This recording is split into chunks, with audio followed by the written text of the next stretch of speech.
Você está na página de Crivelli Advogados no Facebook. Eu sou Erickson Crivelli. Nós estamos numa edição extra de Crivelli Convida. O governo federal editou uma medida provisória de número 905, contendo uma centena de alterações da consolidação da lei do trabalho. Talvez seja a maior alteração praticada em toda a nossa história republicana na legislação trabalhista, através de uma medida provisória, e também não tem parâmetro, inclusive no período pós-ditadura ou durante a ditadura, o período do Estado Novo, dos decretos-leis, com vigência imediata só no regime autoritário. O Brasil ratificou em 1994 a Convenção 144, que impõe aos Estados que a ratificaram que se faça consulta prévia dos atores sociais antes de implantação de qualquer alteração legal e mesmo antes de envio ao Congresso Nacional. Portanto, o governo federal deu, sem dúvida nenhuma, um passo concreto rumo ao autoritarismo, rumo à imposição de normas que desequilibram a relação capital e trabalho. Nós estamos hoje aqui para essa edição extra com toda a equipe coletiva de Crivelli Advogados, com a sua coordenadora, doutora Lúcia Porto Noronha, e com a Marina Junqueira de Freitas, o Daniel Fabre e o Eduardo Antônio Bossolan, que são todos advogados da área coletiva. Nós vamos discutir os principais aspectos da medida provisória. Eu convido, então, a doutora Lúcia. Doutora Lúcia, quais são os grandes aspectos em relação a essa medida provisória que a senhora gostaria de trazer aqui para os nossos ouvintes, as pessoas que estão nos acompanhando através de vídeo no Facebook? Quais são as grandes questões, pano de fundo, em relação à Constituição, STF, enfim, da medida provisória? Essa medida provisória, ela tem o objetivo declarado do governo de criar postos de trabalho. Na verdade, ela é uma continuação da reforma trabalhista de 2017, que já rebaixou muito as condições de trabalho dos trabalhadores brasileiros. O que a gente vê de problema de início? A própria edição dessa medida provisória, porque a medida provisória ela tem que ter como pressupostos relevância e urgência. E os temas que são tratados na MP 905 não preenchem esses requisitos. O governo deveria, então, observar o procedimento correto e que o próprio Congresso fizesse análise, fizesse o encaminhamento dessas alterações que são propostas. Então, a primeira inconstitucionalidade que a gente vê é na própria edição da medida provisória. Além disso, ela estabelece a chamada carteira verde e amarela. Bom, a nossa Constituição ela também veda que haja discriminação considerando esse requisito de faixa etária, porque a carteira verde e amarela, depois como será mais bem abordado, ela só se aplica para primeiro emprego dos jovens entre 18 e 29 anos. Mas isso é vedado pela Constituição Federal, porque não pode ter discriminação como idade, como sendo um critério de admissão. Então, essa já seria a segunda inconstitucionalidade. A terceira inconstitucionalidade que nós vislumbramos na análise dessa medida provisória é em relação à PLR. Porque a PLR, nos termos dessa medida provisória 905, ela pode ser acordada por meio de acordo feito com a comissão de trabalhadores da empresa, sem participação do sindicato. Isso veda frontalmente o artigo 8º da Constituição Federal, que diz que a participação do sindicato é absolutamente necessária nos acordos coletivos, na negociação, na celebração dos acordos coletivos. Então, essa é mais uma inconstitucionalidade que a gente vê na medida provisória. Além dessas inconstitucionalidades, nós sabemos que o efeito previsto, alegado pelo governo, que é de criar postos de trabalho, ele não vai ser verificado, como não se verificou com a reforma trabalhista, que nós já temos 2 anos de reforma trabalhista e não houve aumento da empregabilidade. Pelo contrário, nós estamos cada vez mais com um aumento de desemprego e de subempregos. Quando a Constituição Federal fala de trabalho, ela prevê o trabalho como um direito, é um direito fundamental. E é um trabalho que tem que ser prestado em condições adequadas, em condições de saúde saudáveis, observando normas de fiscalização, normas de segurança do trabalho e em condições dignas. É esse o princípio que está na Constituição Federal. E essa medida provisória, ela não garante esses direitos, porque ela rebaixa, não só na carteira verde e amarelo, mas em outras previsões aplicáveis a todos os trabalhadores, ela desconsidera esses princípios. Então, a gente vê, em relação à fiscalização do trabalho, que também vai ser abordada de uma forma mais completa, que a medida provisória ela flexibiliza muito a fiscalização.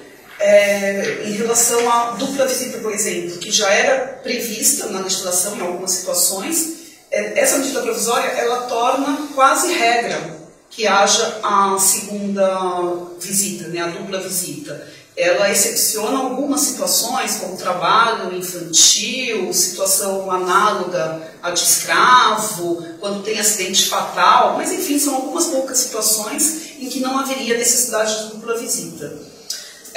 E é um absurdo enorme, porque o Brasil é um dos campeões em acidente de trabalho, muitas vezes acidentes fatais. Então não tem nenhum sentido o governo flexibilizar essas regras de segurança do trabalho, de fiscalização do trabalho. Enfim, essa é uma medida provisória que garante pouquíssimos direitos aos trabalhadores, rebaixa os direitos que já estão previstos na Constituição e na Convenção Coletiva e na CLT, além das inconstitucionalidades já ditas. Aproveitando que você fez uma observação sobre a carteira verde e amarela, eu vou passar então para a doutora Marina Junqueira de Freitas. Doutora Marina, o que é a carteira verde e amarela? Na verdade, ela foi o mote aí da MP, então ela é um contrato específico para jovens, né, que estão tendo o seu primeiro emprego, né, jovens entre 18 e 29 anos. Ela constitui também uma base salarial de até R$ 1.497. E ela só seria aplicada para contratos firmados a partir de 1º de janeiro de 2020 até 31 de janeiro de 2022. Então seria um contrato aí, né, nesse período, e teria essa vigência, só valeria para esses contratos estabelecidos nesse período. Então, uma discussão que também se faz é a aplicabilidade dessa medida provisória, né? Ela já é aplicada, mas sempre observando que ela não vai ser aplicada para contratos anteriores a essa data, né? Até por uma questão de segurança jurídica. E a gente aqui apontou alguns dos principais problemas que esse contrato traz, apesar de ser focado nessa faixa etária e nessa faixa salarial, ela vai impactar num todo, porque ela afeta, né, o FGTS, vários fundos que são sociais aí e acabam impactando de forma indireta os outros trabalhadores. Um ponto que a gente observou aqui é a questão dos pagamentos antecipados, que podem ser feitos agora, pagamento da remuneração, do 13º e das férias acrescidas de 1/3, elas podem ser pagas dentro do... Né, você trabalhou um mês, você pode receber isso parcelado, né, mensalmente. E, inclusive, pode receber um saldo da indenização sobre o saldo da FGTS, só que nesses casos o saldo vai ser pago pela metade. Então, isso acaba defasando, né, o valor que está no fundo e acaba desvirtuando a própria função do fundo, né, que é proteger o trabalhador, e vai de encontro aí com o artigo 7º da Constituição, que traz justamente a importância do FGTS e traz ele como um direito do trabalhador. Outra questão importante que a gente observou aqui nessa parte do contrato verde e amarelo é a redução da alíquota da FGTS. Porque ele fala que nesses contratos a alíquota vai passar de 8% para 2%. Ou seja, isso também desvirtua aí o fundo e também prejudica todos os trabalhadores, né, beneficiários desse fundo. E quando o fundo foi criado, ele foi estabelecido essa alíquota justamente para que ela representasse um salário anual, né, do trabalhador. E isso não vai mais acontecer para esse tipo de contrato. Outra questão é que o empregador ele ficou isento do pagamento de uma série de verbas, né, como a contribuição previdenciária e aquelas verbas destinadas para o Sistema S.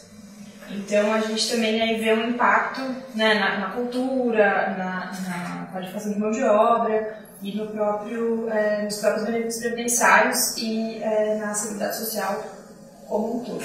Aí um terceiro ponto que a gente observou que chamou bastante a nossa atenção de uma forma, como muitas outras, mas bem prejudicial, é a questão do seguro por exposição a perigo, que na verdade agora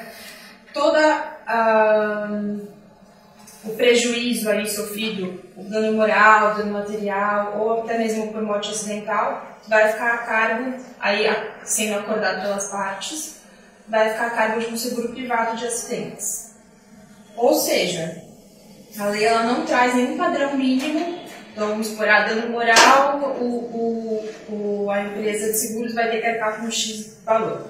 Não, ele vai ser simplesmente acordado entre as partes e isso vai ser arcado pela empresa e a gente sabe que muito provavelmente vai precarizar ainda mais a situação do trabalhador porque a empresa não tem um compromisso aí legal de qualquer padrão aí mínimo dessas indenizações. Retornando um pouquinho aqui à questão do pagamento antecipado, é importante falar também que quando se faz esse pagamento do FGTS pela metade, isso vai se aplicar inclusive para os contratos que foram rescindidos sem justa causa. Então isso é um ponto importante também. Agora, voltando para a questão do seguro por exposição, uma coisa importante é que ele modificou o percentual do adicional de periculosidade, passando de 30% para 5%. E também traz que agora o trabalhador, para receber esse adicional, tem que ficar no mínimo 50% do seu tempo ali permanentemente em contato com o agente e não mais como era previsto na CLT, que era só falava que tinha que ter contato permanente. Então, provavelmente agora vai ser mais difícil fazer essa comprovação desse tempo específico de 50%. E sem falar no prejuízo aí da diminuição da percentual a ser recebido pelos trabalhadores. É isso. Doutora Marina, a senhora fez menção em relação ao salário máximo, né? Sim. É um salário máximo para quem for contratado com verde e amarelo? Não, na verdade, ele só vai englobar pessoas que se receberem até um salário mínimo e meio. E eu pergunto o seguinte para você, vamos supor categoria profissional dos bancários, se contratar um caixa ou contratar um escriturário, ele vai receber o piso da convenção coletiva ou vai receber dentro da carteira verde e amarela? Qual o salário que ele vai pagar? Não, então, na verdade, a contribuição bancária ela não estaria enquadrada, não poderia ser contratada nessa modalidade. Então ele não pode desrespeitar o piso? Sim, não pode. Então, o piso da categoria bancária é um pouquinho acima, então não poderia ser enquadrado nessa categoria. A categoria dos vigilantes já poderia ter essa contratação. Por quê? Por conta do piso. O valor do piso. Isso. Então, só para ver se nós vocês estão me entendendo. Portanto, ele não pode ser contratado carteira verde e amarela para impedir a aplicação de pisos salariais e garantias salariais, desde que superior ao valor dessa medida provisória 905, não pode ser utilizada para isso, para diminuir salários básicos das categorias que têm convenção e acordo coletivo que prevêem esses salários. Se você tem um piso superior ao valor, porque aqui é isso, né? O salário base até 1.497. Se a sua categoria estipula um piso acima disso, você não está enquadrado nessa. E você mencionou também que a multa é metade, ou seja, a multa pode ser 20%. Isso. Fundo de garantia na hora da rescisão. Isso. Essa é uma questão interessante. Eu vou perguntar para a doutora Lúcia aqui. Doutora Lúcia, não é uma inconstitucionalidade nesse aspecto, porque o ato das disposições constitucionais transitórias criaram uma multa de 40%. E agora está excluindo esse percentual, a dobra, né? Vai pagar metade, na verdade. Como é que fica essa questão em relação à Constituição? Na verdade, essa é uma previsão que, em relação às dispensas sem justa causa, ela também infringe ao que está na Constituição, nesse artigo que foi citado por você. Então há uma inconstitucionalidade material. Há uma inconstitucionalidade, porque há uma disposição que ela não faz mais distinção entre a modalidade do término do contrato de trabalho, qualquer que seja ela, será feito o pagamento da multa, o que também não tem hoje previsão legal, porque hoje a previsão legal é que tem pagamento da multa de 40% na hipótese de rescisão sem justa causa, de 20% quando é um acordo feito pelas partes.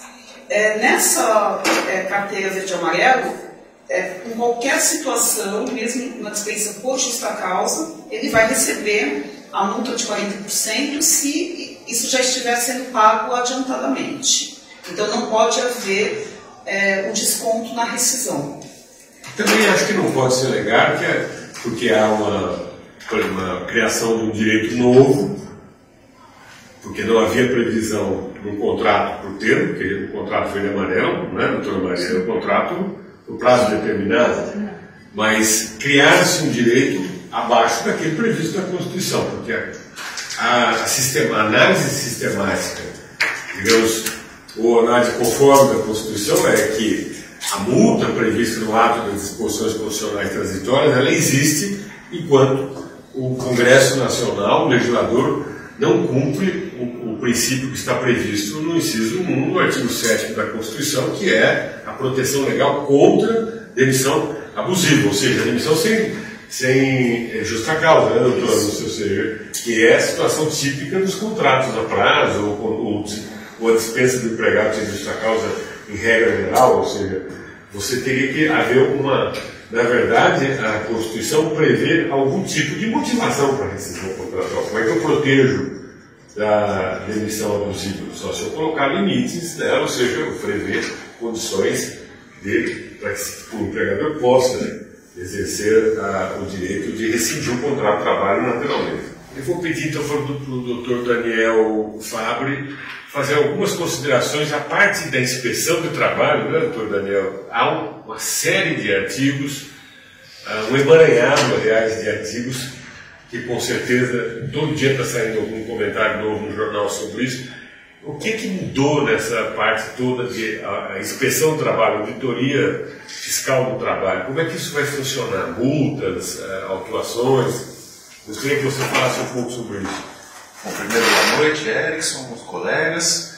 Realmente a MP promoveu diversas alterações no âmbito da fiscalização e da inspeção do trabalho, inclusive do processo de autuação dos fiscais, né, das multas que podem ser aplicadas aos empregadores.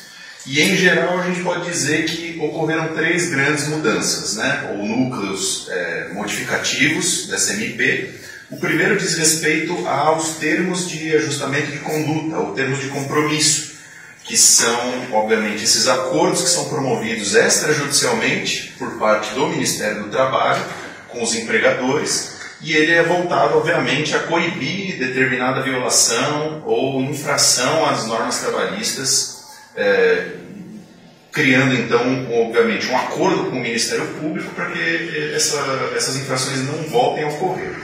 Então, além disso, foi alterado também diversas disposições que regiam as multas que poderiam ser aplicadas, as multas administrativas que poderiam ser aplicadas pelo extinto Ministério do Trabalho, agora é Ministério da Economia. E, além disso, tiveram alterações em relação ao critério de dupla visita, que é um critério específico de atuação do antigo Ministério do Trabalho também, na inspeção e autuação de determinadas violações que pudessem ser verificadas. Então, em relação aos TACs, né, aos termos de ajustamento de conduta, foram diversas regras introduzidas na CLT, na consolidação das leis trabalhistas, e a primeira delas foi uma limitação de 2 anos de validade aos TACs. Né? Eles podem ser renováveis por igual período, desde que apresentado o relatório fundamentado do Procurador do Trabalho. Agora, ocorreu então essa limitação. Antigamente os TACs, obviamente, podiam se estender por longos anos, e isso sempre foi uma demanda do empresariado, de que eles não pudessem, obviamente, ser por prazo indeterminado, limitados na sua atuação. Além disso, foi criada uma nova regra que delimita que os TACs só podem ser firmados por objeto de descumprimento, ou seja, por infração. Não é possível, então, que o Ministério Público do Trabalho firme um TAC que envolva diversas infrações que a empresa tenha cometido. Agora, o TAC só pode valer por infração por unidade, por infração específica, né? Além disso, foi criada uma limitação às multas que podem ser aplicadas, né? As multas agora são graduadas como leve, moderada, grave e gravíssima, com um limite máximo de R$100 mil a serem aplicados. Então, a leitura sistemática dessas regras nos dá a entender que o Ministério Público do Trabalho terá que limitar as suas multas a esses valores, inclusive por descumprimento do TAC.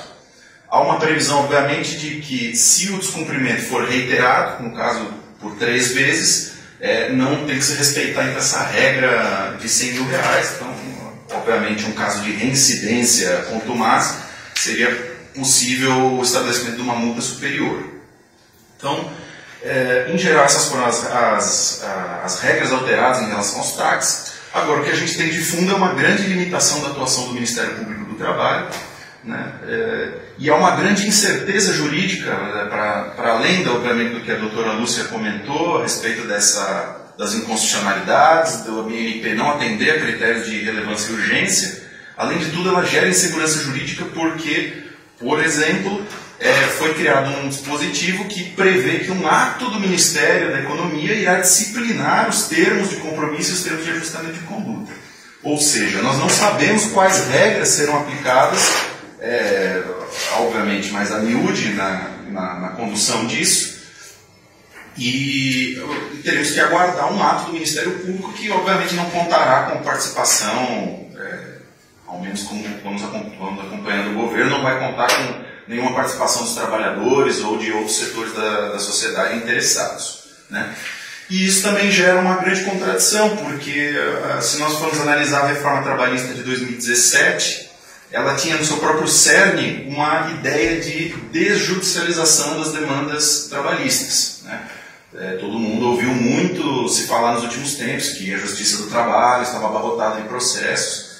Então, essa reforma de 2017 tinha um espírito de desjudicializar. E, obviamente, se nós estamos limitando a atuação do Ministério Público com os seus termos de ajustamento de conduta, nós estamos necessariamente levando à judicialização desses problemas, tanto pelo Ministério Público, como pelos sindicatos, como pelos trabalhadores individualmente, que vão buscar reparação sobre a violação dos seus direitos, né?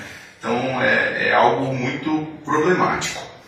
Daniel, eu gostaria que você explicasse um pouco como é que ficou com a medida provisória, o processo de autuação, a aplicação de multas pela auditoria, da Auditoria Fiscal do Trabalho. Gostaria que você explicasse, desse um pouco mais de detalhes sobre isso. Perfeito. Foi uma parte da legislação que foi bastante alterada também. Pode até parecer um pouco contraditório, porque antes os auditores fiscais tinham uma legislação defasada que permitia que eles aplicassem multas muito limitadas. Eu li um estudo que diz algo em torno de R$400 era o valor da multa que um auditor fiscal poderia apresentar. Então agora, as multas também seguem a mesma regra do que eu havia falado antes dos TACs, com gradações e um limite máximo de R$100 mil. Então, por um lado, isso pode parecer que auxilia a fiscalização do trabalho. Agora, por outro lado, a gente não pode esquecer que a medida provisória, a primeira medida provisória do governo eleito, em janeiro, a ANP 870 de 2019, ela extinguiu o Ministério do Trabalho e incluiu no Ministério da Economia. Então, o que nos faz perguntar como é que essa fiscalização vai ser feita agora que nós não temos mais um Ministério do Trabalho, e sim uma secretaria especial, que obviamente a gente sabe que recebe muito menos verba, tem um trânsito muito inferior dentro do governo e com o próprio Congresso Nacional. Então é de se considerar. Além disso, a previsão agora de que o Poder Executivo vai também elaborar uma norma em que vai definir a classificação das multas, a sua aplicação conforme o porte econômico das empresas e a natureza dessas infrações. Então a gente também está numa situação de insegurança, pois ainda será elaborado pelo governo essa normativa sobre as multas e as infrações do trabalho. Além disso, foi estabelecido um agravante, circunstâncias agravantes das multas, caso verificadas pelos fiscais do trabalho, e nesse caso as penalidades serão aplicadas em dobro. E esses são casos de reincidência, de resistência à inspeção do trabalho, de verificação de condições análogas à escravidão e em caso de acidentes fatais. Apesar da dobra, recordando que as multas ficaram muito mais baixas do que a atual, que a legislação anterior à publicação da medida provisória, para não ficar o ouvinte não ficar impressionado com a dobra, como se isso fosse um ato do Ministério da Economia duro com os empregadores recalcitrantes. Sobretudo porque essa disposição, esse teto das multas administrativas foi imposto ao Ministério Público do Trabalho, que este sim praticava ajustes de conduta em termos de compromisso com valores muito superiores a essas normas, né? Agora, uma curiosidade interessante é que a reincidência, ou seja, que seria um caso de aplicação da penalidade em dobro, ela é descaracterizada após 2 anos da infração. Ou seja, se a empresa comete uma infração e é lavrado um auto de infração, 2 anos após este auto, a empresa deixa a condição de reincidente e deixa, portanto, de ser penalizada em dobro com o pagamento da multa. E, obviamente, a gente sabe que um prazo de 2 anos é muito manobrável para a administração empresarial.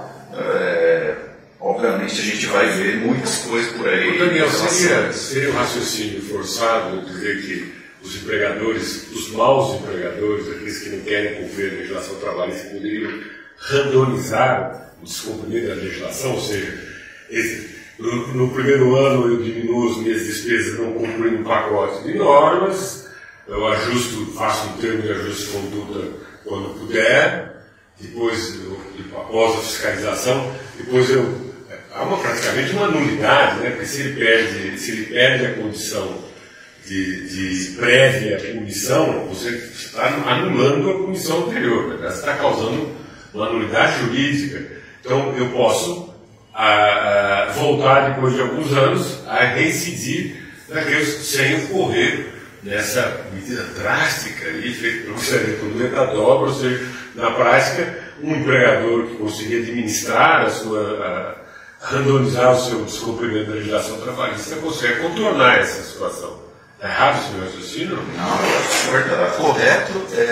A impressão que a gente fica é de que se tornou muito mais fácil para o empresariado fazer a gestão do seu passivo trabalhista e dos seus problemas com a fiscalização e a inspeção do trabalho, né? É bem possível agora que se manobre através de taxas que tem limitação por objeto de infração e tem limitação temporal, para que a empresa manobra da melhor forma possível e o seu passivo trabalhista sem ter que arcar com ele, né? Agora, Daniel, eu queria que você falasse um pouco sobre as fiscalizações em loco, né, as chamadas visitas. Como é que ficou isso na medida provisória?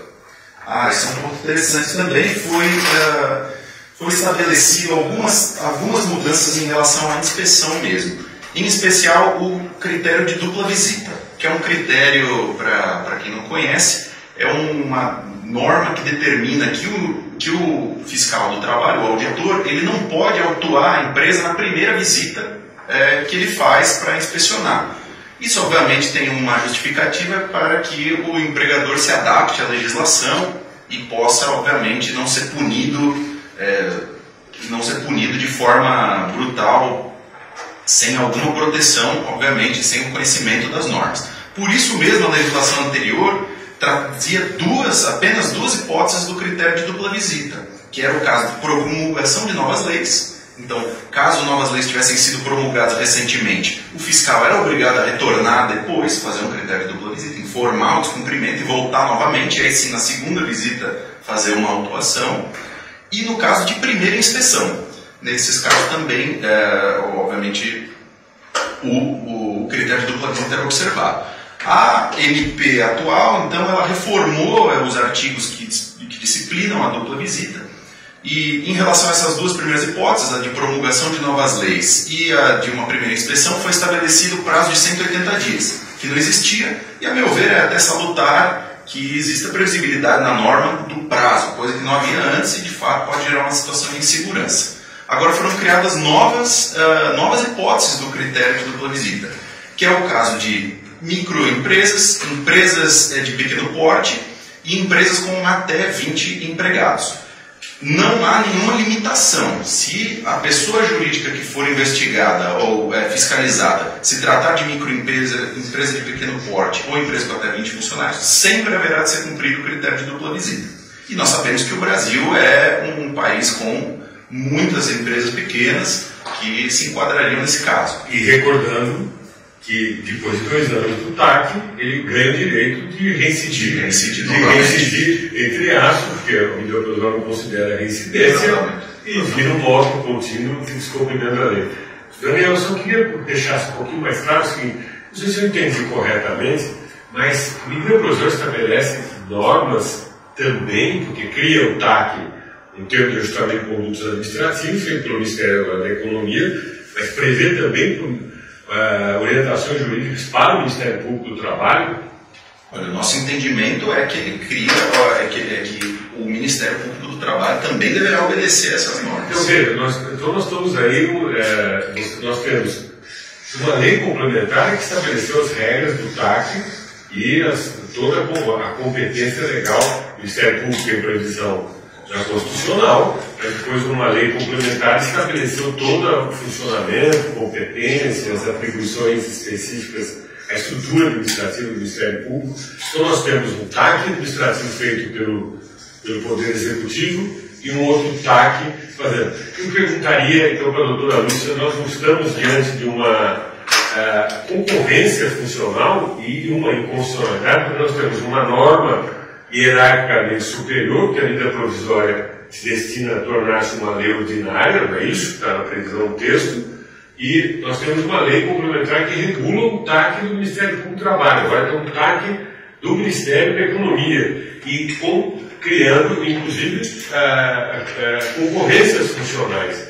Isso também não é uma matéria que pode ser examinada pelo Supremo Tribunal Federal, doutora? Sim, e a Associação Nacional dos Procuradores do Trabalho já se manifestou arguindo essa inconstitucionalidade da medida provisória. Eles não chegaram a fazer uma nota técnica, mas eles fizeram uma manifestação dizendo que é inaceitável, que isso usurpa, na verdade, também a competência do Ministério Público do Trabalho. Ou seja, mais insegurança jurídica, né, Daniel? Daniel, obrigado pelas suas observações. Eu passo então a palavra para o doutor Eduardo Antônio Postulante, que vai nos explicar todas as alterações da CLT em relação ao contrato de trabalho, ou seja, aos direitos individuais materiais e que categorias foram afetadas com isso. Por favor, doutor Eduardo. Boa noite, Crivelli. Boa noite, colegas. Dentre as alterações, em relação à MP 905, eu gostaria de destacar 2 alterações. A primeira delas, no que diz respeito à liberação de trabalho aos domingos. O trabalho aos domingos, até antes da edição da MP, ela era restrita a algumas categorias, por meio de acordo com a comissão coletiva ou por meio de autorização do Ministério do Trabalho. A partir da MP, com a vigência da MP, ela passa a ser permitida para toda e qualquer categoria, em qualquer situação, sendo os mais prejudicados os setores de comércio e serviços e da indústria. Para a categoria bancária, também houve um retrocesso, na medida em que revogou a Lei 417862, que proibia a abertura das agências bancárias aos sábados, e também elasteceu a jornada do bancário, limitando a jornada de 6 horas apenas e exclusivamente para os caixas, de modo que todo o resto da categoria bancária, a partir de agora, poderá trabalhar 8 horas por dia. Além disso, o que nós destacamos também seria uma interferência indevida na FENABAN na relação entre capital e trabalho, na medida em que, por meio da sua influência econômica e política, conseguiu inserir na MP uma cláusula que já estava na Convenção dos Bancários, a cláusula 11, que limita, que autoriza, melhor dizendo, a possibilidade de compensação das horas extras com a gratificação de função. Ocorre que a Convenção Coletiva ela estabelece uns limites, de modo que não poderá ser zerado. Situação que não se verifica na medida provisória, que poderá compensá-la integralmente. Além do mais, o aumento da jornada de trabalho da categoria bancária de 6 para 8 acaba resultando numa redução salarial, na medida em que o trabalhador trabalha mais pelo mesmo salário. Então, ele tinha o salário dele para trabalhar 6 horas, à medida que ele passa a trabalhar 8 horas com o mesmo salário, você verifica uma redução salarial, o que é vedado pela Constituição Federal, que só autoriza a redução salarial por meio de negociação coletiva. Além disso, o que nós verificamos também é vamos dizer assim, uma quebra, um contrassenso da atual MP 905 com a reforma trabalhista de 2017. Por quê? Porque a reforma trabalhista de 2017 ela foi implementada com a justificativa de privilegiar o negociado sobre o legislado. E agora nós temos o inverso. Primeiro, com a FENABAN inserindo cláusulas de convenção coletiva na lei e mediante a retirada da obrigatoriedade dos sindicatos participarem dos acordos de PLR. Ou seja, na reforma trabalhista você tinha a obrigatoriedade de participação dos sindicatos, agora com a MP os sindicatos são retirados. É uma quebra de paradigma. E também gostaria de ressaltar, com relação à FENABAN, a quebra do princípio da boa-fé, que deve reger o contrato coletivo, porque hoje na categoria bancária nós temos um contrato em vigor, que tem vigência até 2020, na medida em que a FENABAN, sem utilização da mesa nacional, sem negociação, procura o legislativo para interferir na relação de capital-trabalho para pautar as suas reivindicações. O Poder Executivo. Né? Então, na verdade, a medida provisória ela é excessivamente restritiva à atuação dos sindicatos.